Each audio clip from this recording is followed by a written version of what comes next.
Hello everyone, welcome back to our channel. Today in this tutorial I am going to show you how to create a Snapchat account. To create a Snapchat account, firstly open your Snapchat application.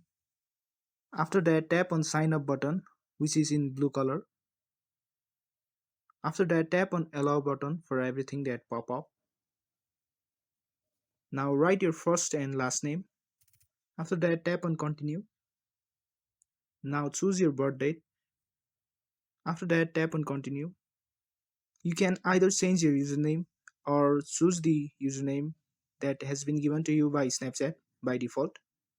Now tap on continue. Now set the password that you like. Now tap on continue. Now choose the email that you like. After that tap on continue.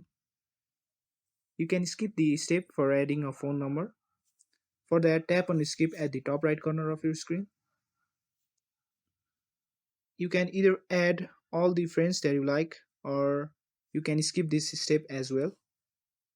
For now I want to skip this step, so I'll tap on skip at the top right corner of your screen. Tap on skip. After that you can skip all the other steps as well. You can see that our Snapchat account has been created. So this is how you will be able to create a Snapchat account. If you found this video to be helpful, go ahead and give us a like. Also don't forget to subscribe to our channel and press that notification bell so that you will never miss another upcoming videos from us. Thank you and see you in next video.